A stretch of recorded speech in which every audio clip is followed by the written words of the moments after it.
Mesdames et messieurs, bonjour. Il est 6h30 et vous regardez le flash d'information au cœur de la matinale Matin Bonheur. Abidjan, sous les eaux, les dernières pluies diluviennes qui se sont abattues sur la ville ont fait quelques dégâts matériels dans certains quartiers de la commune de Cocody. Le ministre de l'Assainissement et de la Salubrité, Boaké Fofana, s'est rendu tôt dimanche matin sur les zones inondables pour faire le constat. On regarde le compte-rendu de Cheikh Aboubakar Koné.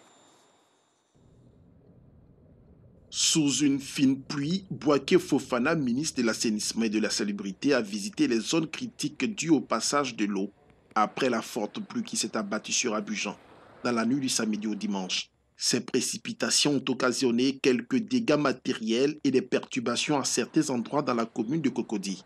Boaké Fofana débute son périple à la Riviera où il visite en premier la célèbre rue Ministre, une zone à fort risque d'inondation. Ensuite, il s'est rendu à la Riviera Palmeret et à Bonomé pour constater d'une part les dégâts, d'autre part se rassurer de la solidité des infrastructures d'assainissement en pleine construction. Alors, les constats, ils sont connus. On a des zones critiques, des zones inondables et qui ont été inondées.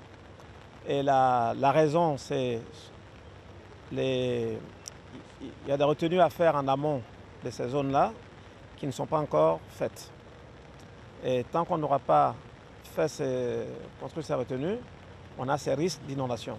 Ce qu'on a vu du côté de la Palmeraie, zone de la rue Ministre, par exemple, nous avons dédoublé les canalisations d'un côté, ce qui fait qu'il y a une zone où le problème est réglé.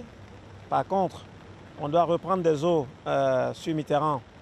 On est en train de faire des travaux également tout le long de Mitterrand, quand vous allez sur la route de Benjerville. Tant que ces travaux ne sont pas terminés, les eaux vont toujours venir sur leur chemin naturel. Boaké Fofana appelle à la vigilance et se réjouit qu'il n'a été enregistré aucune perte en vie humaine. Notre objectif cette année, c'est 0 mort lié aux inondations.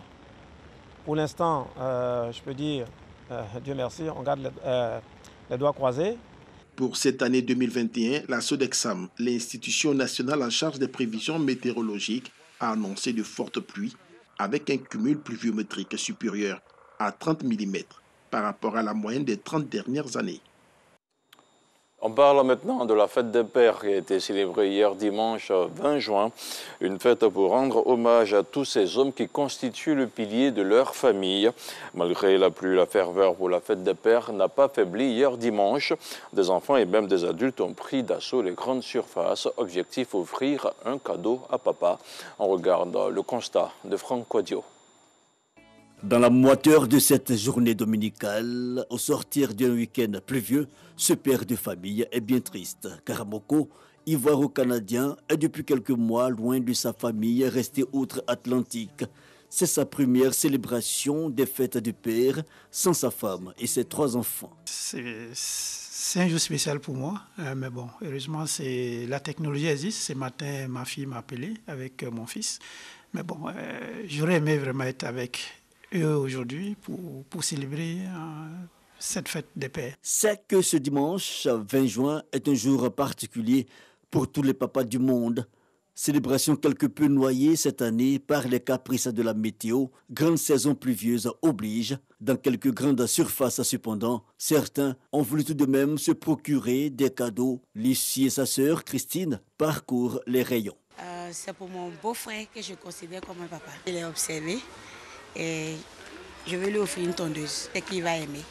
Pour Christine, le choix est plus difficile, mais il finira par s'opérer après moult hésitations. Je ne savais pas trop quoi lui offrir, et comme c'est un adepte de vin, donc j'ai préféré prendre celui-là. Et là, vous êtes content de vous être vos cadeaux? Oui. Pour faire plaisir à papa, d'autres n'ont pas hésité. Déodorant!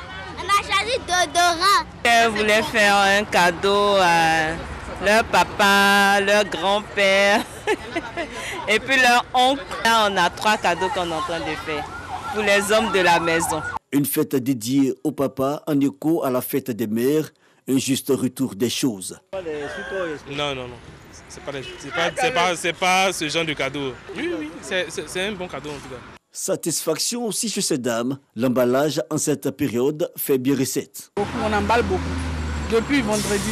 La fête des pères, fête annuelle pour célébrer les papas. Plusieurs pays optent pour le mois de juin, mais les écrits s'accordent autour de la date de 1910 aux États-Unis pour les premières célébrations civiles, car auparavant, l'Église catholique romaine célébrait les pères de famille, et cela depuis le Moyen-Âge.